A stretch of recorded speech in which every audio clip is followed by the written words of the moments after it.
नमस्कार दोस्तों, मैं हूं गौरव और आप देख रहे हैं मार्केट रिपोर्ट। आइए बात करते हैं उन सब स्क्रिप्ट्स की जो अभी आपके सामने राइट हैंड साइड पर मेंशन है। और इसमें हम बात करेंगे आज वीकली ओपनिंग से अभी तक का जैसा मार्केट रहा और आगे जो एक्सपेक्टेशन है और जो लेवल्स इंपॉर्टेंट नज़र आ रहे हैं उनकी हम बात करेंगे।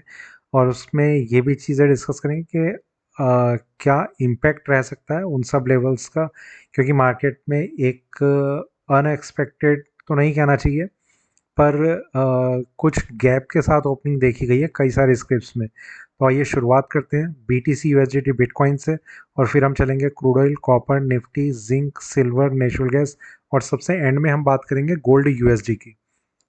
तो शुरुआत करते हैं BTC USDT बिटकॉइन से। दोस्तों, BTC में अभी तक जिस तरीके का ट्रेंड था, मार्केट में कुछ भी एक मूवमेंट कोई बहुत मेजर सी नज़र नहीं आई। प्राइसेस एक रेंज को होल्ड किए हुए थे और आगे की तरफ कंटिन्यू करते हुए नजर आए। कहीं ना कहीं मार्केट में एक चीज़ अभी देखी जा रही है कि 28,000 के ऊपर इसका सस्टेन करना थोड़ा सा मुश्किल नज़र आ रहा है। बहुत छोटी एक रेंज को मार्केट होल्ड करके चल रहा था। सैटरडे संडे में कोई बड़ी मूवमेंट देखने को नहीं मिली। फाइनली मार्केट ने आज इंट्राडे में एक इंट्राडे का एक जो सपोर्ट लेवल था वो ब्रेक करके अभी आगे ट्रेडिंग चल रही है। इसका ये मतलब है कि मार्केट में थोड़ी सी वीकनेस एक्सपेक्टेड है। इसमें जहां पर हम अपना स्टॉप लॉस मेंटेन करके चल सकते हैं उसे हम डिस्कस करेंगे। जो एक अभी के लिए एकदम से जो ट्रेड बन सकता है वो सिर्फ शॉर्ट सेलिंग की साइड पे बन सकता है। ठीक है, जो लेवल्स हैं उनकी हम बात कर लेते हैं। एक इमीडिएट रेजिस्टेंस जहां पर मार्केट में नजर आ रहा है वो प्राइस है 28,000 का। इसके नीचे जब तक मार्केट है तब तक कोई भी बाइंग का ट्रेड लेना थोड़ा सा गलत रहेगा। 28,000 के ब्रेक करने के बाद मार्केट में एक लेवल आएगा 28,250। ये प्राइस यहाँ पर है। ये अभी के किसी भी लेवल का आपके लिए स्टॉप लॉस काम करेगा। मतलब आप अगर यहाँ करंट प्राइस पे भी सेल करते हैं तो भी यही स्टॉप लॉस रहना है। मार्केट थोड़ा सा ऊपर आ जाए तो भी यही स्टॉप लॉस रहना है। 28,000 को भी कंसिडर कर सकते हैं, पर ये कंसिडर करना बहुत सही शायद ना रहे, क्योंकि इसके थोड़ी सी ही ऊपर एक मेजर रेजिस्टेंस लेवल है। तो कई बार ये होता है मार्केट इसे ब्रेक कर देगा, यहाँ पर आएगा और यहीं से टर्न ले लेगा वापस नीचे के लिए। ठीक है, तो इसलिए 28,250 ज़्यादा इंपॉर्टेंट लेवल है। और एक लास्ट रेजिस्टेंस का लेवल रहेगा इसमें, वो रहेगा 29,150, जो लास्ट रेजिस्टेंस लेवल है। देखते हैं बाकी आगे मार्केट कैसा रहेगा। फिलहाल के लिए मार्केट का जो ट्रेंड है वो थोड़ा सा निगेटिव नज़र आ रहा है अभी के लिए, जिसमें सिर्फ एक चीज़ पे और नज़र रहेगी, वो प्राइस लेवल रहेगा 26,800। 26,800 का लेवल और अगर मार्केट ब्रेक कर देता है डाउन साइड में तो कहीं ना कहीं वो रिवर्सल का साइन रहेगा और प्राइसेस काफ़ी अच्छे से अपने आप को नीचे की तरफ मूव करते हुए नज़र आ सकते हैं। तो उस लेवल का ज़रूर ध्यान रखें। Next, crude oil. Crude oil में जैसा हम देख रहे हैं मार्केट में एक गैप अप ओपनिंग, ओपनिंग के बाद मार्केट ने काफ़ी स्ट्रांगली अपने आप को ऊपर में होल्ड किया हुआ है। और इसमें एक बड़ा रीज़न यही है कि जो गल्फ़ कंट्रीज़ हैं वो किस तरीके से रिएक्ट करेंगी। अभी जो पैलेस्टाइन और ये इसराइल का जो वॉर चल रहा है उसमें गल्फ़ कंट्रीज़ का क्या रिएक्शन रह सकता है। पेट्रोल के इंपोर्ट मतलब फ्यूल के इंपोर्ट एक्सपोर्ट पे क्या फ़र्क पड़ सकता है। उसकी वजह से जब भी कोई एक अनएक्सपेक्टेड सिचुएशन बनती है तो जो एक अंडरलाइंग कमोडिटी होती है उसकी, उस पर एक पॉजिटिव इम्पैक्ट पड़ता है कि प्राइस बढ़ सकते हैं कहीं ना कहीं जब भी कोई ऐसा खतरा नज़र आता है। जिसकी वजह से आज क्रूड ऑयल ने एक पॉजिटिव ओपनिंग दिखाई और प्राइसेस अभी तक अपने आप को स्ट्रांगली होल्ड कर रहे हैं। फंडामेंटली अगर हम देखें तो मार्केट में काफ़ी एक तेज़ी शायद ये बनी रह सकती है कुछ टाइम के लिए, जब तक ये थोड़ा सेटल नहीं हो जाता। हमास इज़राइल पैलेस्टाइन का जो भी इशू चल रहा है, और मार्केट में इसकी स्टेबिलिटी के बाद ही जब ये सारी कंडीशन स्टेबल हो जाएगी उसके बाद थोड़ा फंडामेंटली कुछ चेंजेस आ सकते हैं। टेक्निकली की अगर हम बात करें, जो चार्ट अभी तक इंडिकेट कर रहे थे उसमें यह था कि मार्केट में 6835 का एक प्राइस था यहाँ पर, जिसके नीचे मार्केट की क्लोजिंग ज़रूरी थी। आप ये देख रहे हैं कि मार्केट ने बहुत कोशिश कर ली पर सिंगल डे भी उसके नीचे मार्केट ने अपनी क्लोजिंग इनफैक्ट सस्टेनेबिलिटी तक होल्ड नहीं की। यहाँ पर यह लाइन ड्रॉ की है 6835 की। इसके नीचे अगर मार्केट आता और सस्टेन करता तो भी ये देखा जाता कि मार्केट कितनी नीचे तक गया, पर ये एक बेस लाइन इसमें बनी रही और मार्केट इसके ऊपर अपनी क्लोजिंग दिखाता रहा। और फाइनली जो ओपनिंग हुई है वो पॉजिटिव रही है और टेक्निकली और फंडामेंटली क्रूड ऑयल अभी तक एक पॉजिटिव एरिया में अपने आप को होल्ड कर सकता है और एक स्ट्रेंथ के साथ आगे कंटिन्यू कर सकता है। ठीक है, जो अभी के लिए लेवल्स नज़र आ रहे हैं उसमें सबसे इम्पॉर्टेंट चीज़ एक ही है। आपने मेरे जो पीछे के वीडियोस हैं उन्हें अगर आपने देखा हो तो 7195 का एक नेक्स्ट और मेजर रेजिस्टेंस लेवल बोला था। आप ये देख रहे हैं 7190 के आसपास का यहाँ पर एक रेजिस्टेंस ऑलरेडी लगा हुआ है, जो मार्केट की एक कंफर्मेशन है। देखिए, जितनी भी कमोडिटीज़ में डिस्कस करता हूँ ना, कई सारी जगह हम ये ऑब्जर्व करते हैं कि जो लेवल्स हम डिस्कस कर रहे हैं उसमें उस पर्टिकुलर लेवल पे मार्केट ने रिएक्ट ज़रूर किया है, मतलब अपने यहाँ एक ठहराव ज़रूर दिखाया है। ठीक है, तो लेवल्स की इंपॉर्टेंस काफ़ी होती है मार्केट में। ऐसा नहीं है कि कुछ ट्रेडर शायद ऐसे भी सोचते हैं कि लेवल्स कुछ हैं ही, होता ही नहीं है। तो 7195 अगर ब्रेक होगा, मार्केट इसके ऊपर थोड़ा होल्ड करने की कोशिश करता है, तो नेक्स्ट मेजर रेजिस्टेंस या रिवर्सल लेवल 7500 पे नज़र आ रहा है, इसका आप ध्यान रखें। ठीक है, तो शॉर्ट सेलिंग के लिए एकदम से कोई डिसीजन ना लें। फंडामेंटली थोड़ा सा ज़्यादा बड़ा रीज़न इसमें नज़र आ रहा है। टेक्निकली अगर हम एक बार को इग्नोर भी कर दें तो फंडामेंटली काफ़ी स्ट्रॉन्ग रीज़न है मार्केट में शॉर्ट सेल ना करने का। ये लेवल्स हैं जो अपर साइड में मार्केट में नज़र आ रहे हैं। लोअर साइड में 7000 का, एक्चुअली ये प्राइस एग्जैक्ट तो 6999 है पर 7000 ही कहला जाएगा। ये एक इंपॉर्टेंट लेवल है, जब तक मार्केट इसके ऊपर है कोई भी शॉर्ट सेल का ट्रेड लेना गलत रहेगा। इसके बाद लास्ट सपोर्ट लेवल है 6835, जो हम पिछले काफ़ी टाइम से डिस्कस करते हुए आ रहे हैं। अभी तक मार्केट ने इसके ऊपर अपनी क्लोजिंग को होल्ड किया हुआ है। ठीक है, तो इसमें और कुछ है नहीं। Next, copper. कॉपर में भी एक चीज़ को हम पहले भी डिस्कस कर रहे थे और अभी भी सेम सिनेरियो बना हुआ है कि मार्केट में कॉपर में जो एक ट्रेंड है उसे हम नेगेटिव काउंट कर रहे थे, पर उसमें भी ये चीज़ थी कि कॉपर में हमें शॉर्ट सेल से बचना चाहिए। बचने का एक ही रीज़न था कि मार्केट बाउंस बैक करेगा, इसकी हाई एक्सपेक्टेशन तब तक नज़र आ रही थी। फ्राइडे को जिस तरीके से मार्केट ने रिएक्ट करा, एक प्राइस हम यहाँ डिस्कस कर रहे थे 707 रुपये 70 पैसे, बिल्कुल इसी लेवल को मार्केट ने अपना रेजिस्टेंस दिखाते हुए और इसी के आसपास अपनी क्लोजिंग सेटल कर दी। फिर सैटरडे को जो वीडियो अपलोड किया गया उसमें ये चीज़ डिस्कस की गई कि काफ़ी ज़्यादा एक्सपेक्टेशन इस चीज़ की है कि मार्केट इस लेवल को बहुत जल्दी ब्रेक कर देगा और ये काफ़ी ज़्यादा पॉसिबिलिटी है कि मार्केट ऊपर जाने की कोशिश कर सकता है। अभी के लिए कॉपर में कुछ इस तरीके का एक ट्रेंड नज़र आ रहा है कि जो भी अगर इसमें कोई हाई लगता है, फ्रेश हाई, तो वो एक सेलिंग अपॉर्चुनिटी के तरीके से रह सकता है। अभी का अगर हम इसमें हाई देखें तो 714 रुपये कितना है, 30 पैसे। ठीक है, इसके ऊपर मतलब मान लेते हैं 715 आ गया है, 716 आ गया, ये सारे के सारे लेवल जो है सेलिंग के लिए नज़र अच्छे रह सकते हैं। और इसमें मार्केट का अगर इस प्राइस के आसपास या इसके ऊपर सस्टेन होते हुए कुछ ऐसा एक मोमेंटम नज़र आता है तो एग्जिट कर जाएं, वरना मार्केट में बने रह सकते हैं। वहीं से मार्केट का वापस से नीचे आने के चांसेस थोड़े से बन सकते हैं, करेक्शन दिखाने के। ठीक है, तो 716 के आसपास की एक रेंज थोड़ी सी बन सकती है, उसका ध्यान रखें। इसमें अभी एक चीज़ आएगी कि स्टॉप लॉस क्या रहेगा। देखिए, अभी के लिए इसमें स्टॉप लॉस काफ़ी ज़्यादा ऊपर है, वो है 725 पे। तो थोड़ा सा जो इस चीज़ को समझ सकते हैं कि ज़्यादा ऊपर स्टॉप लॉस है, तो कोई स्ट्रेटजी को ध्यान में रखते हुए आप एंट्री ले सकते हैं।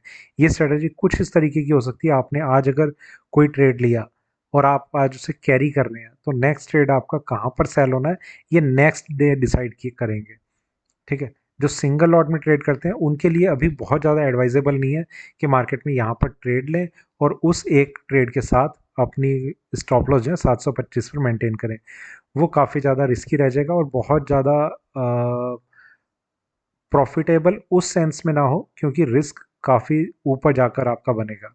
725 पे 725 का जो लेवल है वो रिवर्सल लेवल है, उसके ब्रेक करने के बाद मार्केट में तेज़ी और ज़्यादा बन सकती है। डाउन साइड में एक प्राइस है 706 रुपये 95 पैसे यहाँ पर। कॉपर में सिर्फ एक चीज़ ज़रूर है, जो भी प्राइसेस अभी चल रहे हैं और 716-17 तक भी मार्केट में बाइंग की कोशिश ना करें, अवॉइड करें इसमें बाइंग। ठीक है, 706 रुपये 95 पैसे इसमें नियरेस्ट सपोर्ट लेवल है और इसका जो नेक्स्ट सपोर्ट लेवल है वो यहाँ से काफ़ी ज़्यादा नीचे है 697 पे यहाँ पर। तो ये दो सपोर्ट लेवल है, 697 काफ़ी मेजर सपोर्ट लेवल है। देखते हैं आगे का मार्केट कैसा रहेगा। फिलहाल के लिए मार्केट में बाइंग को अवॉइड करें, जो भी ट्रेड ले शॉर्ट सेल के लिए कंसिडर कर सकते हैं बस, और वो भी मेरे हिसाब से 716 के आसपास की रेंज अगर आए तो वो ज़्यादा अच्छा रहेगा। Next Nifty. निफ्टी में इंपॉर्टेंट चीज़ एक ही रही कि मार्केट ने अपने उस लेवल को ब्रेक नहीं किया जो इसका नेक्स्ट रेजिस्टेंस लेवल था 19,730। ये ब्रेक होता, और इसका ब्रेक ना करने का रीज़न एक ही है कि ग्लोबल मार्केट में एक जो सेलिंग का एक सिनेरियो बना है ना, वो भी उस पर भी वॉर का इम्पेक्ट है। वॉर का जब तक कुछ ऐसा बना रहेगा तब तक स्टॉक मार्केट में कोई बहुत अच्छी स्ट्रेंथ शायद ना देखने को मिले। ठीक है, तो वॉर का सिनेरियो कभी भी किसी भी मार्केट के लिए पॉजिटिव नहीं होता। किस किस चीज़ पे वॉर का असर पड़ सकता है, इसका उस चीज़ से डिसाइड होता है कि वॉर किस देश में हो रहा है, कौन कौन से कंट्रीज उसमें आ सकते हैं, पार्टिसिपेट कर सकते हैं, और उनके पास किस पर्टिकुलर कमोडिटी का एक होल्ड नज़र आ रहा है। ठीक है, ये एक तरीका होता है उस कमोडिटी पे ध्यान देने का। दूसरा, गोल्ड और सिल्वर पे क्या इम्पैक्ट पड़ता है, ये सबसे बड़ा क्वेश्चन रहता है। तो गोल्ड और सिल्वर का चलिए वहीं पर अभी हम डिस्कस कर लेंगे। फिलहाल हम जो निफ्टी है उसमें हम लेवल्स को डिस्कस करते हैं। 19,666 ये प्राइस इसमें यहाँ पर है, ये इसका नियरेस्ट रेजिस्टेंस लेवल है। जब तक ये ब्रेक नहीं होता आप मार्केट में बाइंग की कोशिश ना करें। इसके बाद एक प्राइस आएगा 19,730, वो अभी भी एज इट इज़ मेंटेन है। ये प्राइस मेंटेन रहेगा तो मार्केट में और ज़्यादा, मतलब इसके ब्रेक करने के बाद मार्केट में और तेज़ी बन सकती है। इस प्राइस को ज़रूर सीरियसली कंसिडर करके चलें, अगर ये ब्रेक होता है और ज़्यादा तेज़ी इसमें बन जाएगी। इसके बाद जो रिवर्सल लेवल है वो काफ़ी ज़्यादा ऊपर है, 20,120 पे। डाउन साइड की अगर हम बात करें तो 19,465, यहाँ पर आप थोड़ा सा ध्यान से समझना। 19,465 एक तो क्लोजिंग बेसिस पे इसमें एक और ज़्यादा डाउन साइड ला सकता है। दूसरी चीज़ कि ये इंट्राडे के लिए एक बाइंग जोन भी बन रहा है। ठीक है, थोड़ा सा इन दोनों चीज़ों को आप समझना। अगर ये प्राइस आता है, ये थोड़ा सा ज़्यादा रिस्की रहेगा, पर अगर ये चीज़ काम कर जाएगी तो बहुत बेस्ट प्राइस भी रह सकता है ट्रेडर्स के लिए बाइंग का। अगर प्राइसेस यहाँ पर आते हैं 19,465 के आसपास तो ये काफ़ी अच्छा बाइंग का लेवल है। मार्केट अगर किसी वजह से इसके नीचे अपनी क्लोजिंग दिखाने लगता है तो बिल्कुल भी बाइंग के ट्रेड को होल्ड ना करें, सिर्फ इतना है, बहुत सिंपल है। ठीक है, और तो इसमें कुछ है नहीं। Next, zinc. जिंक में देखिए, लास्ट टाइम भी हमने डिस्कस करा था कि जिंक में पॉजिटिव जो सिनेरियो बना हुआ रह सकता है, और जिंक में अभी ये और ज़्यादा एक्सपेक्टेशन है कि जो तेज़ी है, तेज़ी इन द सेंस कि मार्केट अभी जो रिकवरी मोड में अभी अपने आप को रखे हुए, ये और ज़्यादा बना के रख सकता है। रीज़न एक ही है कि मार्केट अपने एक मेजर रेजिस्टेंस लेवल जो 225 पे था, इसे ब्रेक करके इसके आसपास कहीं पर होल्ड होता हुआ नज़र आ रहा है। जिंक में अभी कोई तेज़ी आज इस तरीके की देखने को नहीं मिली है जो हमने बाकी हर कमोडिटी में देखी है लगभग। तो 225 का लेवल इसमें ब्रेक हो चुका है, मार्केट इसके आसपास कहीं पर ट्रेड करता हुआ नज़र आता है। इसमें दो जगह बाइंग अपॉर्चुनिटी नज़र आ रही है। अगर मार्केट नीचे आता है तो 223 पर पहला बाइंग लेवल, 222 पर दूसरा बाइंग लेवल, दोनों के दोनों काफ़ी स्ट्रॉन्ग है। जहाँ पर मार्केट में ठीक लगता है वहाँ पर बाइंग की जा सकती है। एग्जिट करने का सिर्फ तब सोचें अगर मार्केट 222 के नीचे अपनी क्लोजिंग सेटल करने की कोशिश करता है किसी भी दिन।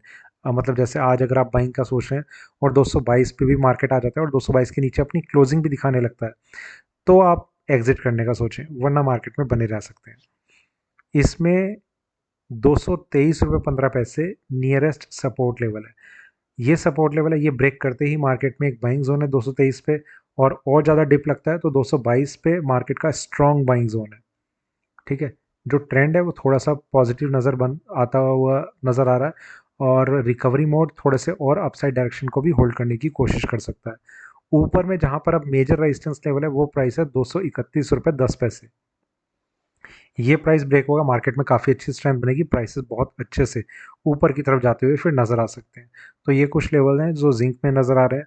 और डाउन साइड में अगर मार्केट में कोई क्रैश आता है तो 210 रुपये 50 पैसे पे इसका लास्ट और एक फाइनल सपोर्ट लेवल नज़र आएगा। फिलहाल के लिए जिंक में शॉर्ट सेलिंग अवॉइड करें, बाइंग अपॉर्चुनिटीज़ फाइंड आउट करने की कोशिश करें। सिल्वर, सिल्वर में अभी हम डिस्कस कर रहे थे कि मार्केट में मार्केट पर क्या इम्पैक्ट रह सकता है जो भी ये वॉर चल रही है, और क्या किया जा सकता है। देखिए यहाँ पर ये चीज़ काफ़ी इम्पोर्टेंट हो जाती है समझनी कि सिल्वर और गोल्ड, जब भी एक वॉर जैसी सिचुएशन होती है तो गोल्ड पे उसका एक पॉजिटिव इम्पैक्ट पड़ता है। डॉलर इंडेक्स जो है वो स्ट्रांग होना शुरू हो जाता है, और गोल्ड पे सबसे ज़्यादा असर पॉजिटिव साइड में इसलिए पड़ता है क्योंकि जितना भी एक ग्लोबल मार्केट है वो उसे हेज फंड के तरीके से यूज़ करता है। कौन सी करेंसी कहाँ पर कितनी वीक हो सकती है इसका किसी को नहीं पता, मतलब ये एक मैं बता रहा हूँ क्यों इसे ऐसे यूज़ किया जाता है।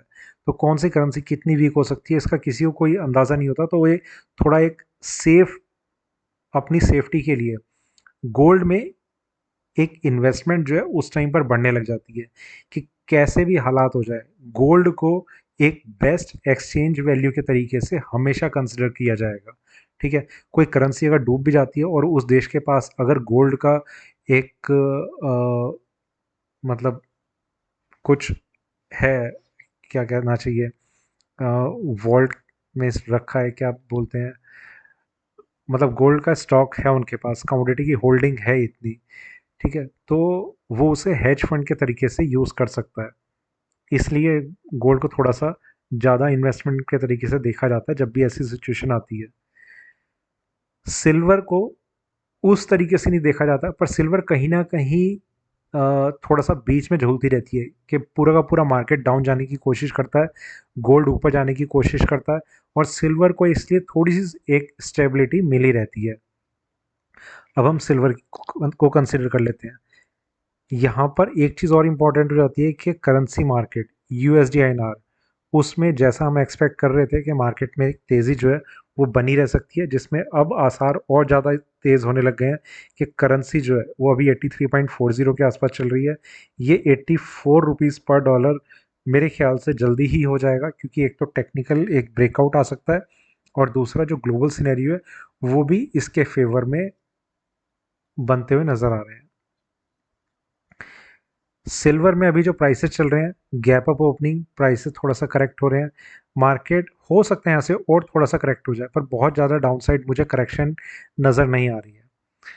सिल्वर में सबसे इम्पॉर्टेंट चीज़ ये है कि मार्केट अपने रिवर्सल लेवल से थोड़ा सा नीचे है। रिवर्सल लेवल इसमें हम डिस्कस कर रहे थे 22.15, मार्केट इसके इतना करीब भी इसलिए पहुंच पाया जल्दी से क्योंकि ये ग्लोबल सिनेरियो कुछ इस तरीके का बन गया है, और हो सकता है कि रिवर्सल लेवल ब्रेक भी हो जाए।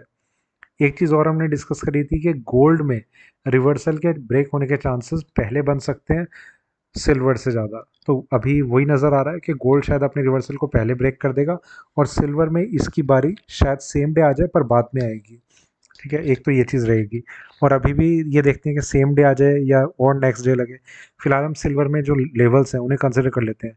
$22.15 एक इम्पॉर्टेंट लेवल, डाउन साइड में एक प्राइस रहेगा इसमें 21.49, ये प्राइस इंट्राडे का काफ़ी स्ट्रॉन्ग लेवल है। ये ब्रेक होगा तो एक मेजर सपोर्ट लेवल जहां नज़र आ रहा है वो रहेगा 21.02, या इसे ठीक $21 का भी एक प्राइस मान सकते हैं। फिलहाल के लिए 21.49, अगर मार्केट इसके नीचे कुछ देर के लिए सस्टेन करता है तो आज ही आज में मार्केट का $22 का वापस से ब्रेक होना वो मुश्किल होएगा। सिर्फ इतना ही है, ऐसा नहीं कि ट्रेंड नीचे का हो जाएगा, सिर्फ इतना है कि $22 वापस से ऊपर जाने के लिए काफ़ी मुश्किल हो जाएगा। अदरवाइज अभी ये चांसेस है कि मार्केट शायद $22 को वापस से टेस्ट करने की कोशिश करे। डाउन साइड में 21.02 बहुत स्ट्रॉन्ग लेवल है अभी के लिए। इसमें दो जगह, जहां दो जगह नहीं, एक्चुअली वो दो जगह नहीं, वो रेंज है जहां पर बाइंग रेंज नज़र आ रही है 21.50 से 21.55, ये एक रेंज है जो आज के लिए बेस्ट बाइंग रेंज के तरीके से कंसिडर किया जा रहा है। देखते हैं मार्केट यहाँ पर आता है फिर किस तरीके से रिएक्ट करता है और कितना प्रॉफिटेबल वो हो सकता है। ठीक है, इस चीज़ का आप ध्यान रखें। इसमें मेरा यही मानना है कि अगर यहाँ पर मार्केट आता है और इस पोजीशन को अगर मार्केट पॉजिटिव डायरेक्शन में ले जाके अपने आप को क्लोज करता है, मान लेते हैं कि यहाँ पर आया और $21.80 के आसपास मार्केट क्लोज करता है, तो इस पोजीशन को कैरी ओवर भी किया जा सकता है। ये मैं कह रहा हूँ। ठीक है, बाकी आगे देखते हैं। और एंड में एक चीज़ और कहूँगा कि एमसीएक्स का वीडियो अगर आपको देखना हो, सिल्वर एमसीएक्स, गोल्ड एमसीएक्स का, चैनल को ज्वाइन कीजिए, वो वीडियो आप देख पाएंगे। नेचुरल गैस, नेचुरल गैस में जिस तरीके का ट्रेंड चल रहा है, आज फाइनली मार्केट ने एक और गैप अप ओपनिंग दिखाई और प्राइसेस काफ़ी ऊपर तक जाने के बाद थोड़ा सा करेक्ट होते हुए नज़र आ रहे हैं, जिसमें 282 के आसपास अभी इसमें ट्रेडिंग चल रही है। जो हाईएस्ट प्राइस मार्केट ने टच किया वो प्राइस था 289 का। एक रेंज जो हम डिस्कस कर रहे थे, फाइनली मार्केट उस रेंज के बीच में आकर अपने आप को होल्ड कर गया। और यहाँ पर एक चीज़ का आप थोड़ा सा डाउट होना शुरू हो सकता है कि मार्केट यहाँ से अपना थोड़ा सा करेक्शन दिखाने के लिए कोशिश करेगा या नहीं करेगा। उसका रीज़न एक यही है कि मार्केट एक बहुत स्ट्रॉन्ग सेलिंग जोन के आसपास आकर अपने आप को होल्ड कर सकता है। देखिए, मैं मतलब कभी कभी मैं यूट्यूब भी देख लेता हूँ, और यूट्यूब पे मैं इस चीज़ को भी देख लेता हूँ कि कौन क्या कह रहा है। कई सारे यूट्यूबर्स मुझे इस तरीके के नज़र आते हैं, जब तेज़ी आ जाएगी तो उसके बाद वो इस चीज़ को बोलना शुरू करते हैं कि ठंड आ रही है, सर्दियाँ आ रही हैं, तो नेचुरल गैस के प्राइसेस इसलिए बढ़ रहे हैं। अ, और वो किसी भी लेवल पे इतना स्ट्रेस नहीं देते कि किसे ब्रेक करने के बाद, या अपना कोई व्यू इस तरीके का नहीं देते कि मार्केट में क्या लग रहा है। तो बाद में सर्दियाँ आ रही हैं, मार्केट पहले बढ़ चुका है और अब सर्दियाँ आ रही हैं। देखिए, ये चीज़ें ना उससे ज़्यादा इस चीज़ पर इम्पैक्ट करती हैं कि पूरा का पूरा ग्लोबल सिनेरियो किस तरीके से मार्केट में बाइंग या सेलिंग दिखा रहा है। सर्दियाँ, गर्मियाँ, ये बहुत छोटी चीज़ है नेचुरल गैस के प्राइस लेवल्स के लिए। ठीक है, ये सारी चीज़ें ना तब कंसिडर की जाती हैं जब हम बाकी हर पैरामीटर को इग्नोर कर दें, मतलब किसी भी चीज़ को कंसिडर ना करें। पिछले बहुत लंबे टाइम से रशिया का तो आप इशू देख ही रहे हैं, पिछली फरवरी से चल रहा है और अभी तक चल रहा है। और अभी नया सिनेरियो ये जो हो रहा है इसराइल का, और क्या कंडीशन बन रही है, कौन किस पे सैंक्शन लगा रहा है, उन सारे यूट्यूबर्स को इन सब चीज़ों की नॉलेज नहीं होगी, बस सर्दियाँ सर्दियाँ गाने लग जाते हैं। ठीक है, मेरा सिर्फ एक यहाँ पर यही कहना है कि अ, जो वो बताते हैं, कोई एक पैरामीटर लेके वो पूरा का पूरा एक्सप्लेनेशन दे देंगे कि इस वजह से इसमें तेज़ी आई है, रीज़न कुछ और होगा। इसीलिए मैं बोलता हूँ, फंडामेंटल रीज़न अगर आपको देखने हैं ना, समझने हैं, तो आपको उसे बहुत बड़े लेवल पे एक्सप्लोर करना होगा।